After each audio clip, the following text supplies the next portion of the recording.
नमस्कार दोस्तों, हमारे चैनल में आप सभी का स्वागत है।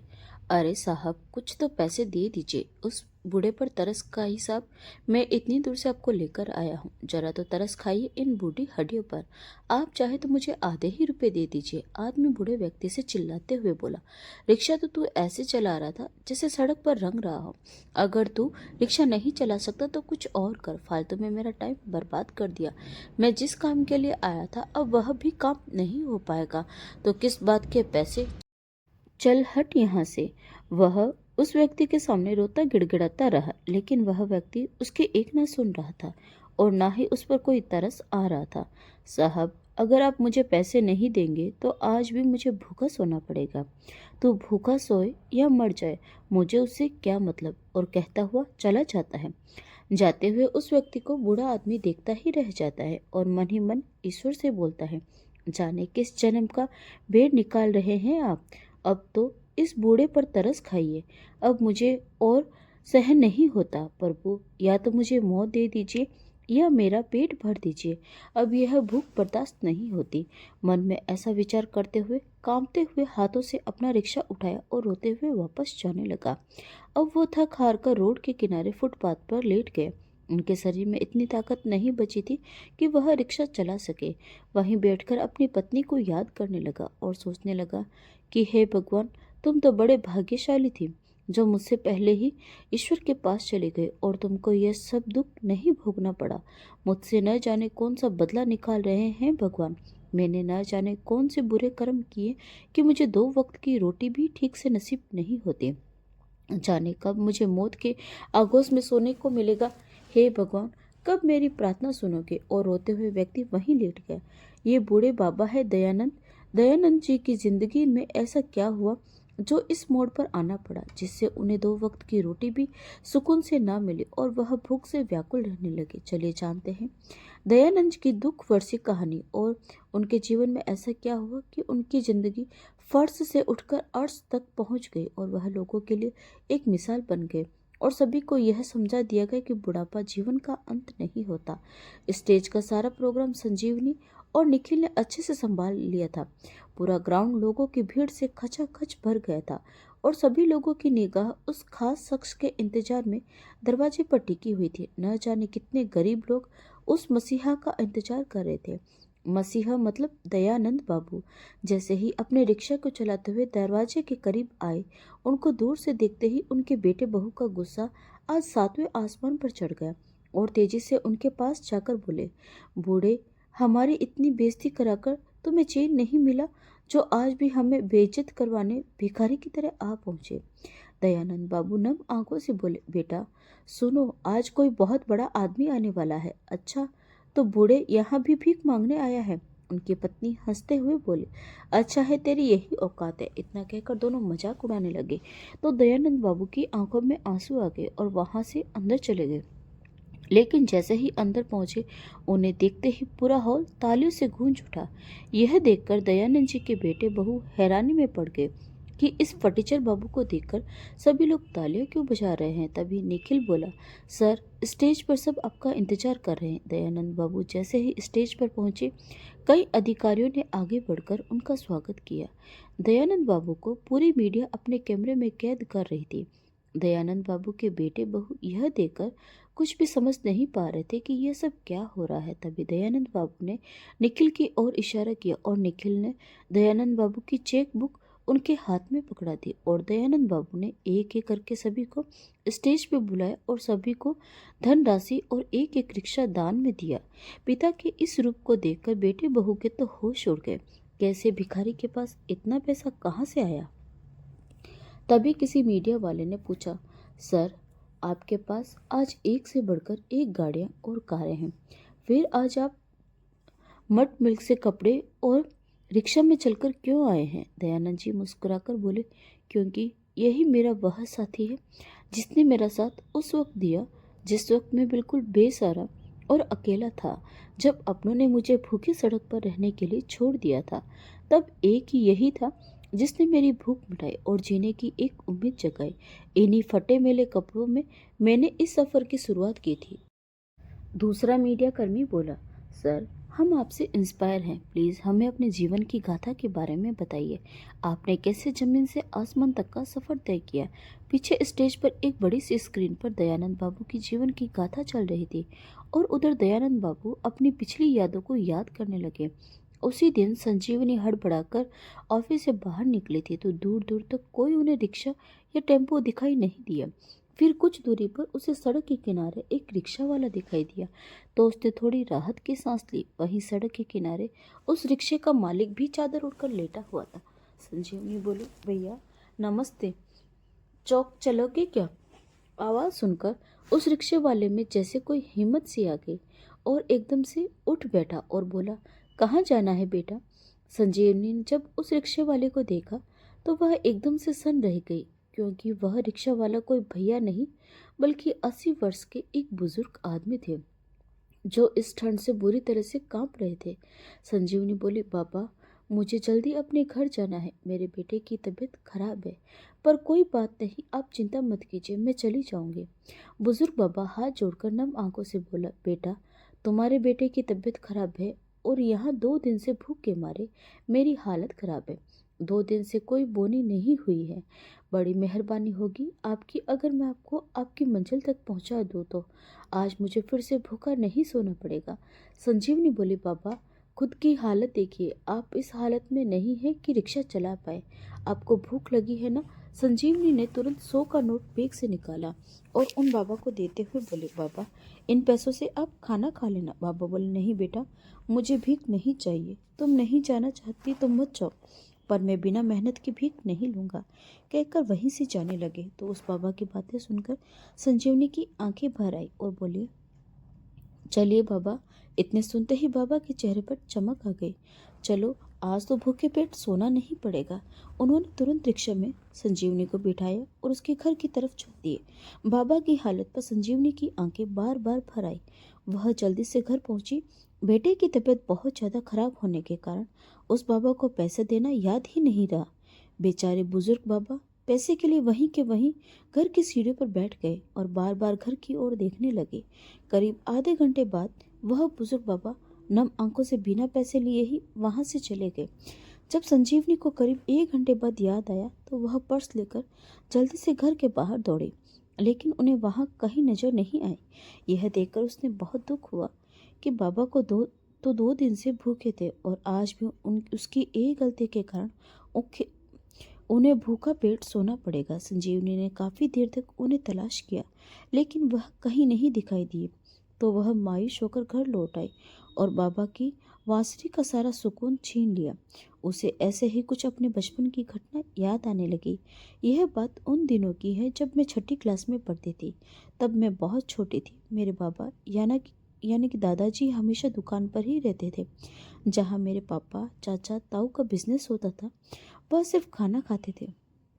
बाबा को चाय देने में बहुत छोटी अवस्था से दुकान पर जाने लगे थे। मैं अपने बाबा की बड़ी लाडली पोती थी। मेरी दुकान के सामने होटल वाली दादी का छोटा सा होटल हुआ करता था, जिसमें दादी और उनके पति यानी उन्हें मैं बाबा बोलती थी, चाय बनाते थे। दोनों ही बहुत बुजुर्ग में से हुए थे। छोटा कद, भरा हुआ बदन, गोरा रंग, स्वभाव से बड़ी हंसमुख थे।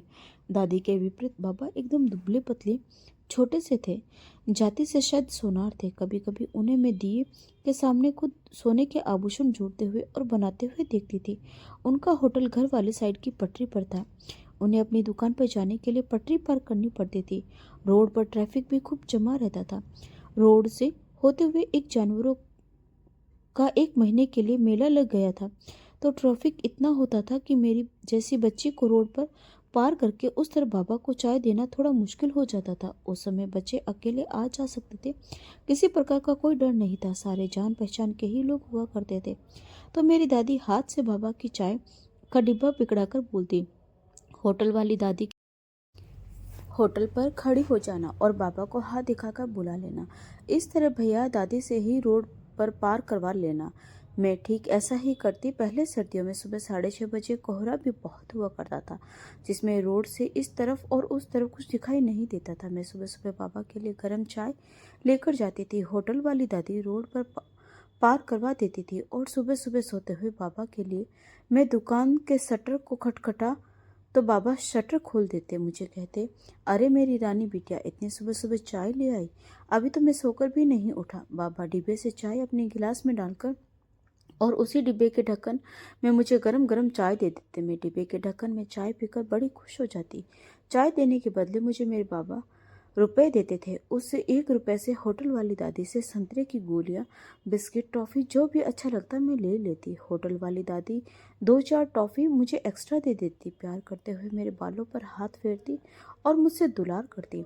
अपनी दादी को मैं बताती, यह होटल वाली दादी ने मुझे ज़्यादा दिए हैं। लेकिन मेरे मन में यह सवाल हमेशा रहता कि मेरी दादी और बाबा का परिवार तो इतना बड़ा है और यह होटल वाली दादी इतनी बूढ़ी होते भी उनके परिवार में कोई नहीं दिखा और छोटी सी दुकान में चाय बनाती है और वहीं रहती है। उनके बच्चे कहाँ हैं? मेरी बाल बुद्धि में कुछ समझ में नहीं आ रहा था। समय ऐसा ही चल रहा था। मैं स्कूल जाती, जब भी होटल वाली दादी के होटल पर थोड़ा बहुत खेल लेती। होटल वाली दादी का होटल हमारी दुकान के कभी बाजू में आ जाता, क्योंकि वह दुकान उनकी नहीं थी। जब मैं थोड़ी बड़ी और समझदार हो गई, तब मैंने होटल वाली दादी के बारे में सुना कि उनके अपने बच्चे नहीं थे। उनके परिवार वाले भाई भतीजे ने सारी जमीन जायदाद प्रॉपर्टी अपने नाम करवा ली और उन्हें वहां से निकाल दिया। जाति से सोनार थे और संपन्न थे। यह बेचारे दोनों पति पत्नी शायद भाषा से बिहार के रहने वाले लगते थे। हमारे यहाँ, जो उस समय छोटा सा कस्बा था, आकर बस गए और अपना छोटा सा चाय बनाने का काम करने लगे। कहने का मतलब, उनके अपने खून के रिश्ते और सगे संबंधियों ने उन्हें बेगत कर दिया था। होटल वाली दादी का चाय का काम ठीक ही चल रहा था। बस छोटा सा कस्बा था, ज़्यादातर सारे लोग जान पहचान के ही होते थे। जब मैं सुबह अपने स्कूल के रिक्शे का इंतजार करती, तो सुबह सुबह बहुत सारे लोग उनकी दुकान पर चाय पीने आते। उनमें कुछ लड़के भी हुआ करते थे जो दादी से बहुत उलझते, उन्हें लाड प्यार में परेशान करते।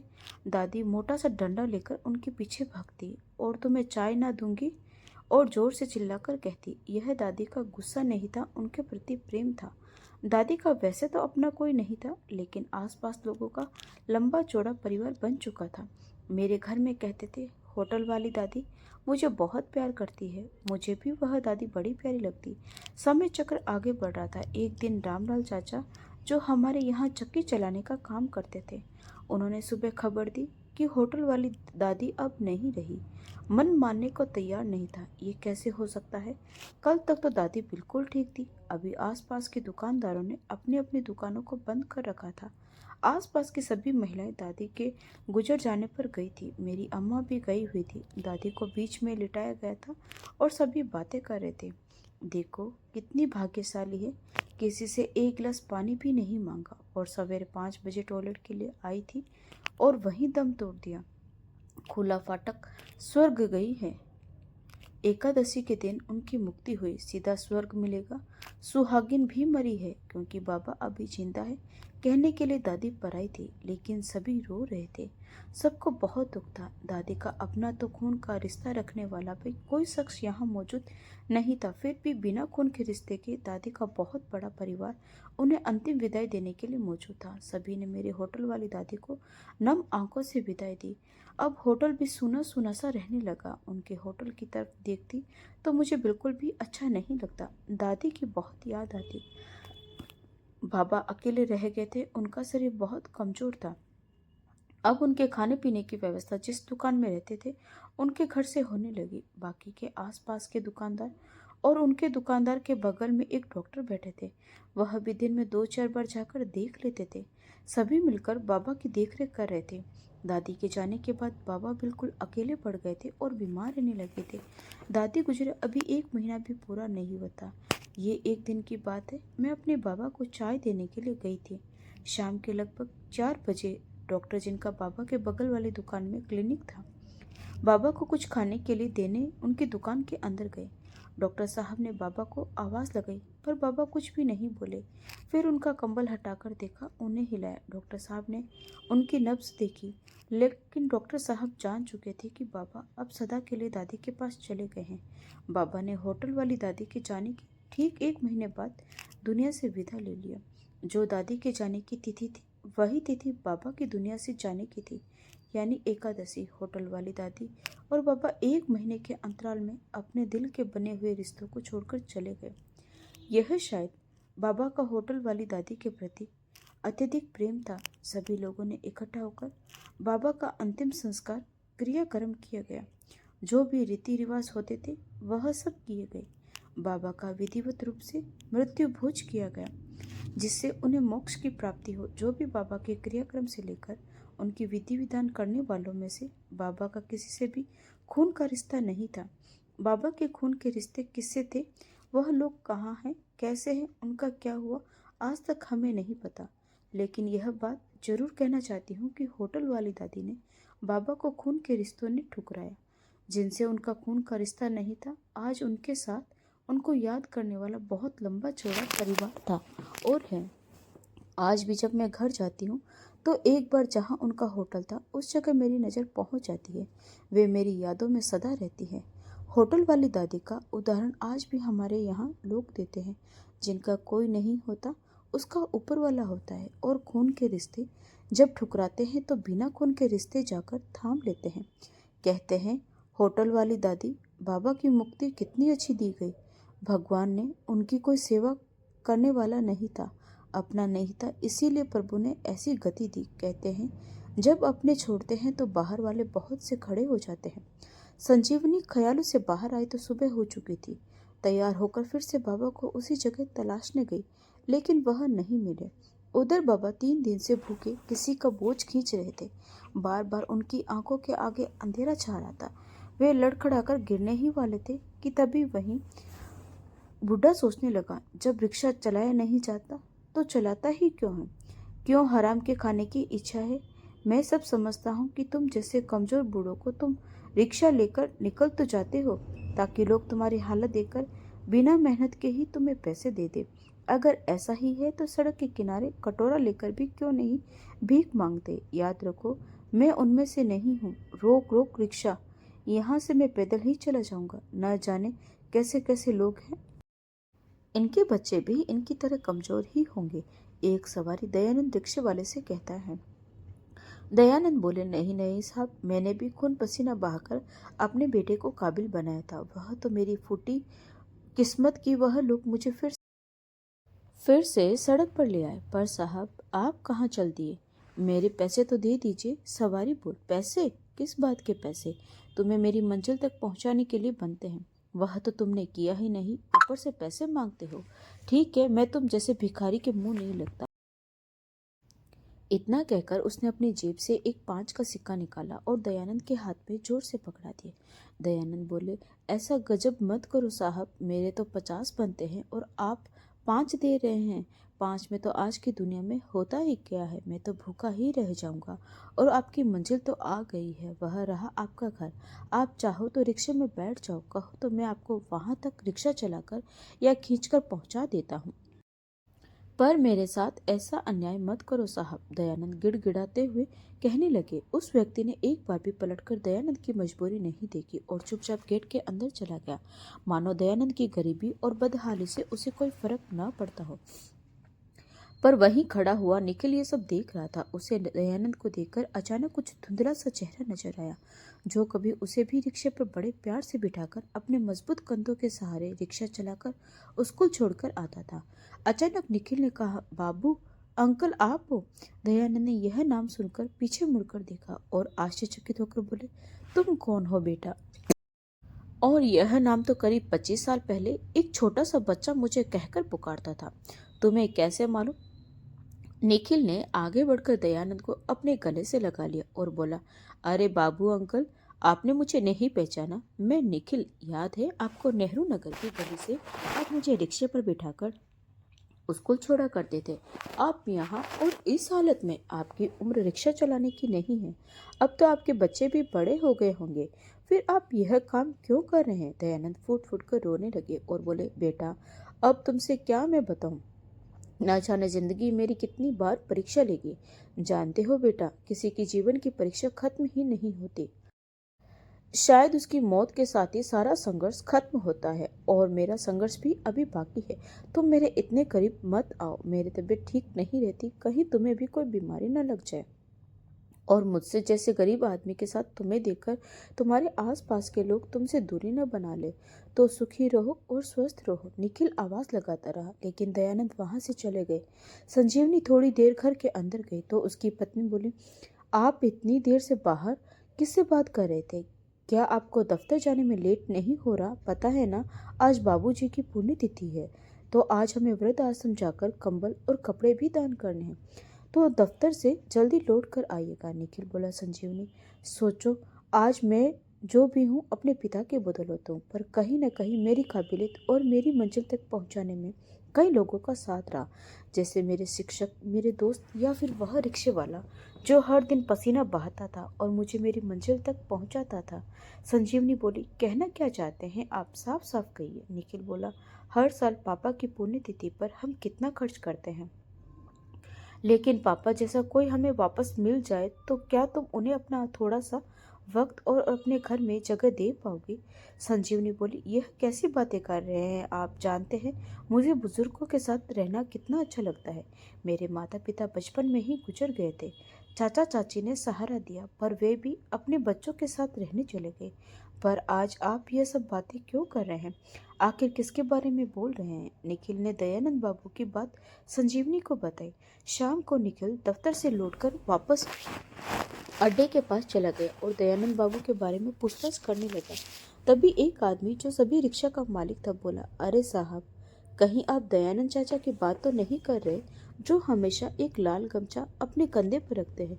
बेचारी की क्या ही फूटी किस्मत है, दो बेटे कमाने वाले हैं और इस उम्र में उन्हें सड़क पर ले आए। बेचारे जवानी में भी रिक्शा चलाते थे और आज बुढ़ापे में वही काम कर रहे हैं। निखिल बोला, हाँ हाँ, शायद वही है। रिक्शा मालिक बोला, वह बगल की फुटपाथ पर रहते हैं, आप देखना कहीं सोए हुए मिलेंगे। निखिल वहां से चला गया और देखा कि दयानंद बाबू वहीं बैठे मच्छरों को मार रहे थे। कभी उनसे बचने के लिए गमछे से अपना चेहरा छुपा रहे थे। निखिल उनके पास गया और बोला, बाबू अंकल चलिए, मैं आपको लेने आया हूँ। दयानंद बाबू ने पलट कर देखा और बोले, बेटा तुम फिर आ गए। मैंने तुमसे कहा था ना कि तुम मेरे आसपास मत आया करो, तुम्हारे सारे बदन में दाग लग जाएंगे। निखिल ने उसकी एक न सुनी, उनका हाथ पकड़ा और उनका थोड़ा सा सामान लेकर गाड़ी में बैठाया और घर की तरफ चल पड़ा। रास्ते में निखिल ने पूछा, बाबू अंकल, आखिर ऐसा क्या हुआ कि आप भी रिक्शा ही चला रहे हैं? दयानंद बाबू बच्चों की तरफ फुट फुट कर रोने लगे और अपने गमछे से आंसू छिपाने की नाकाम कोशिश करने लगे। फिर बोले, बेटा मैंने अपनी सारी जिंदगी इसी उमंग में काटी कि मैं भले ही नहीं पढ़ सका, पर अपने बच्चों को पढ़ाऊंगा। पत्नी की अचानक मौत के बाद दोनों बच्चों के लिए दूसरी शादी नहीं की, जबकि गांव में रिश्तेदारों कई बार बोले कि रिश्ते भी लाए, मगर मैंने साफ इनकार कर दिया। दोनों बेटे पढ़ाई में होशियार थे। मैं दिन में रिक्शा चलाता था, शाम को सब्जी बेचता था और थक हार कर जब घर आता था सबके लिए रोटी बनाता था। किसी दिन उनका पेट भर देता पर मैं भूखा सो जाता। जानते हो, रविवार को कपड़े धोता, घर साफ करता, ताकि सोमवार से बच्चों को कोई दिक्कत ना हो। मेरा एक ही सपना था कि मेरे बच्चे अच्छे से पढ़ जाए, ताकि मैं बुढ़ापा आराम से काट सकूं और दो रोटी खाकर चैन से सो सकूं। कहते कहते दयानंद बाबू रोने लगे। तब निखिल दुखी होकर बोला, तो क्या आपके बच्चे पढ़ नहीं पाए? दयानंद बाबू झट से बोले, अरे नहीं, मेरा छोटा बेटा जिले में पहले नंबर पर आया था। उसे वाजीफा भी मिला था। उसे डॉक्टर बनना आसान हो गया था, जबकि बड़ा बेटा बैंक में अफसर बन गया। दोनों ने पैसे कमाने में बहुत मेहनत की, लेकिन एक बाप को दो रोटी न दे सके। सच कहूँ बेटा, अब बिल्कुल भी काम करने की इच्छा नहीं होती। कमजोर जो हो गया हूँ। अब रिक्शा चलाते समय सांस फूलती है। एक समय आया था जब मैंने रिक्शा चलाना छोड़ भी दिया था। एक रोज किसी ने मेरे बेटे को मेरे साथ देख लिया तो उसकी बेइज्जती हो गई थी। उस दिन बेटे ने कहा था, आप रिक्शा नहीं चलाएंगे। मुझे भी रिक्शा चलाना नहीं था। दिन खुशी खुशी बीतने लगे। फिर छोटा बेटा सोहन विदेश चला गया और वापस नहीं आया और मैं राकेश के साथ उसके घर में रहने लगा। समय बीतने लगा। हर दिन दो रोटी के लिए मुझे अपने ही बेटे बहू की हर बात सुननी पड़ती थी। रिक्शा चलाना तो छूट गया, पर घर में नौकरों से भी बदतर हालत हो गई थी। एक दिन बहू नेहा बोली, पापा जी जरा बाजार से राशन का सामान ले आइए और हाँ, दूध भी ले आइएगा। ध्यान रखिएगा, जो भी पैसे बचे वह वापस मुझे लौटा दीजिएगा। कहीं यह नहीं कि आप अपनी जेब में डाल लीजिए। दयानंद बाबू बोले, बहू, मैं तो आज तक जब भी सामान लेने गया हूँ और खुले पैसे होते हैं तो मैं तुम्हें ही दे देता हूँ, और फिर तुम ऐसा क्यों कह रही हो?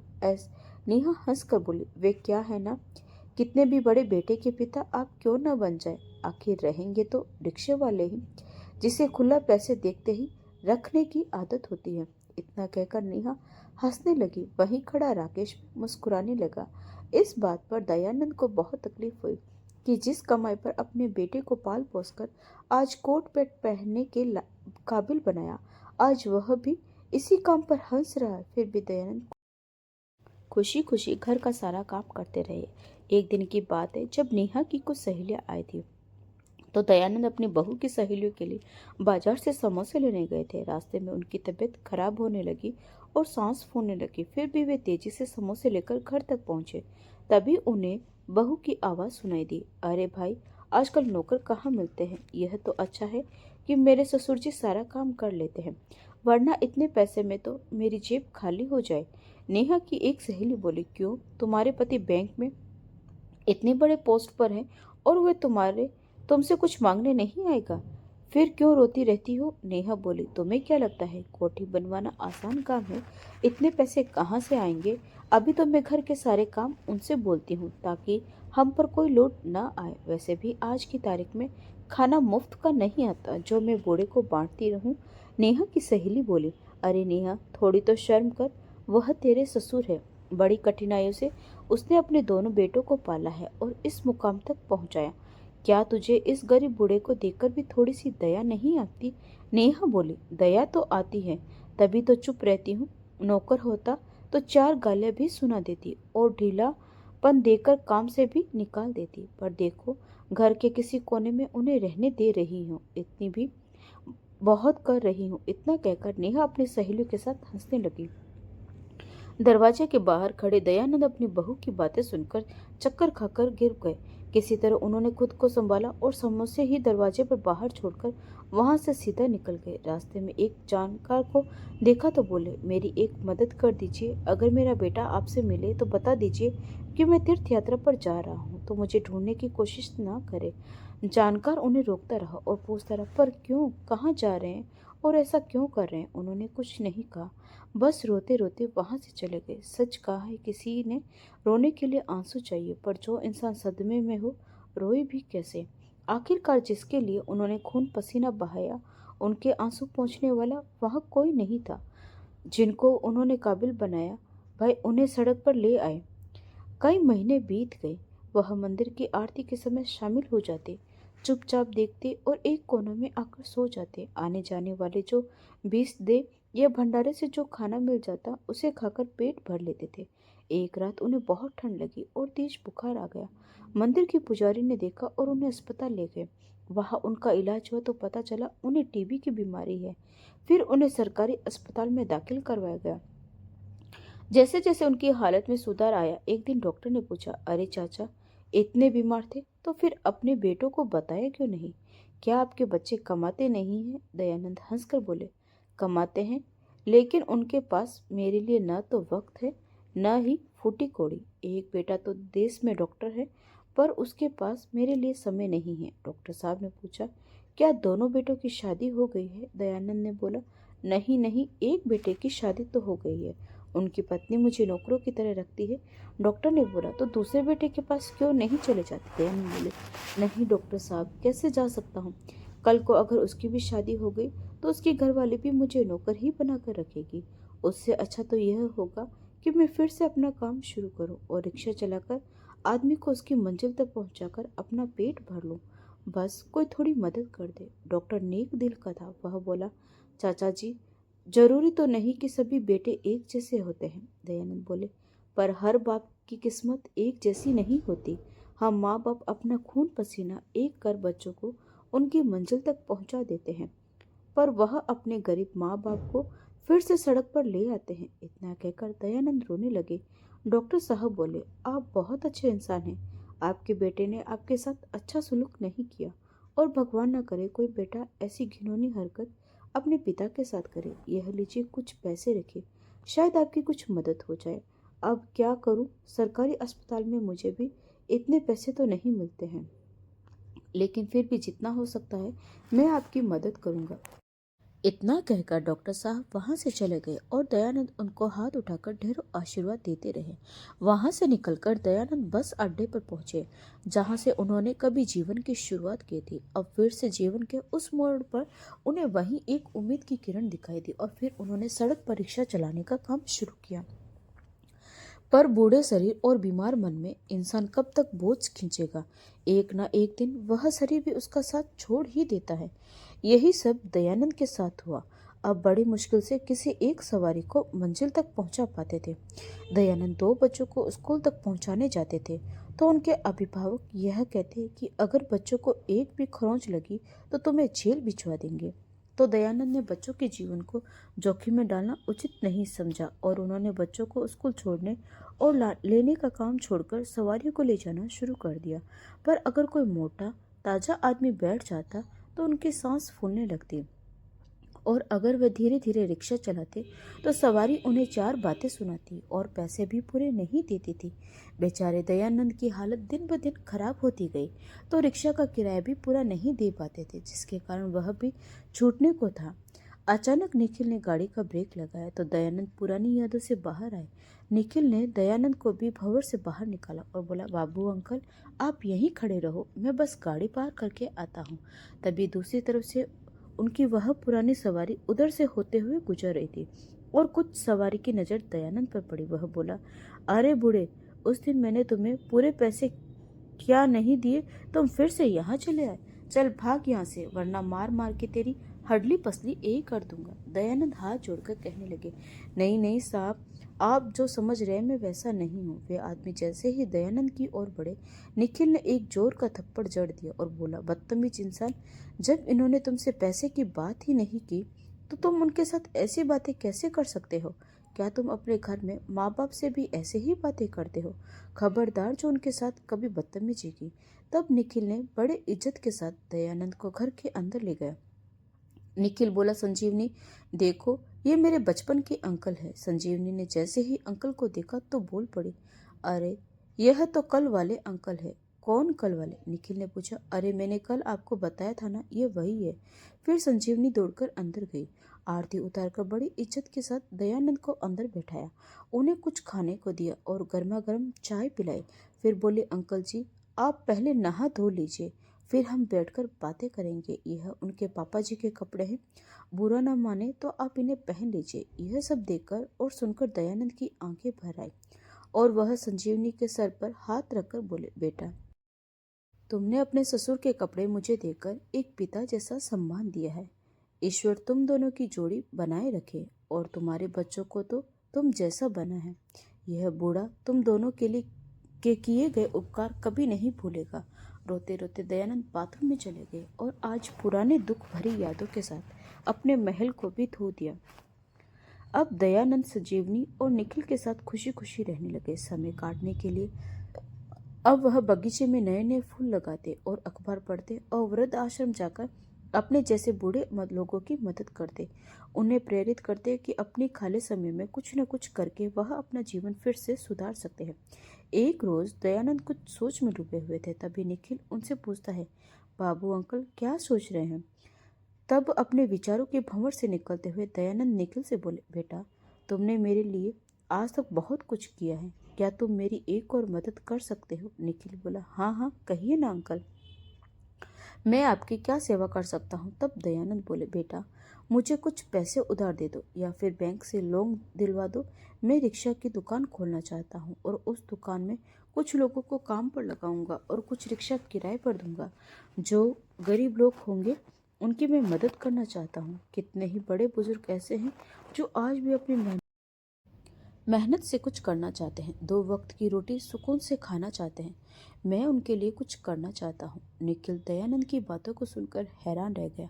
मैं ये देखकर दंग था कि इस उम्र में भी उनमें कितना हौसला है और आज भी वह अपने पैरों पर खड़ा होना चाहते हैं और अपनी मेहनत की कमाई खाना चाहते हैं। निखिल ने अपनी तरफ से उनकी पूरी मदद की। कुछ रोज बाद दयानंद ने अपने जैसे कुछ लोगों को अपने साथ किया और उसी दुकान में ऐसा काम दिया जो वह आराम से बैठकर कर सकते थे और नौजवानों को रिक्शा चलाने के लिए प्रेरित किया। धीरे धीरे उनका काम बढ़ने लगा। 1 से 2, 2 से 3 कर दुकानें होने लगी। इसके बाद दयानंद एक बड़े शोरूम के मालिक बन गए। अब रिक्शा चलाने और ठीक करने का काम नहीं बल्कि लोगों को रिक्शा किराए पर देने लगे।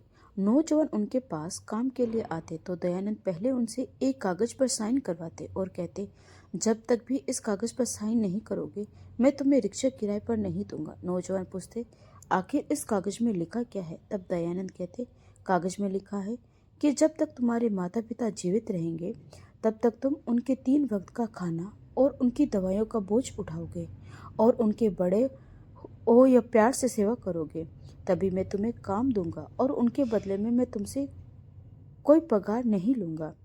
जितना रिक्शे की कीमत है वह रिक्शा मैं तुम्हें उपहार में दे दूंगा।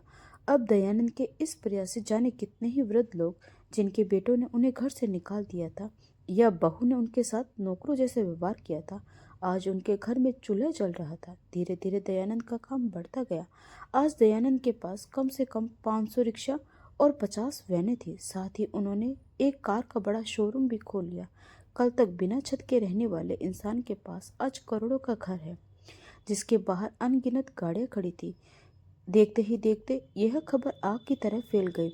एक दिन उनके सम्मान में एक बहुत बड़ी मीटिंग रखी गई और उनके जीवन की सारी गाथा रिकॉर्ड की गई। एक रोज दयानंद के जीवन से प्रेरित फिल्म टेलीविजन पर दिखाई जाने लगी। जब उनके बेटे ने पिता को एक दिन टीवी पर देखा तो उन्होंने दांत तले अंगुलियां दबा ली। उन्हें अपनी आंखों पर भरोसा नहीं हुआ था। वहीं नेहा को अपने किए पर पछतावा हो रहा था। सबने फिर से एक बार दयानंद से मिलने और उनसे रिश्ता बनाने की कोशिश की। वह लोग कुत्ते की तरह सेंकते हुए जब दयानंद की कोठी पर पहुंचे तो उनकी कोठी को देखकर सारे बेटे और बहू के होश उड़ गए। पर दयानंद ने सभी से मुंह मोड़ लिया और वह हर किसी को कहते थे कि मेरा बेटा निखिल और मेरी बहू संजीवनी, उनके बच्चों के अलावा इस दुनिया में मेरा और कोई नहीं है और मेरा जो कुछ भी है कल को इनका ही होगा। हाँ, मेरे जीवन की एक नेक डॉक्टर आया था जिसने मुझे बहुत प्रेरित किया, जिसके अच्छे स्वभाव ने मुझे जीवन में आगे बढ़ने का और कुछ करने का हौसला दिया, जिसे मैं कभी नहीं भूल सकता। वह दिन और आज का दिन।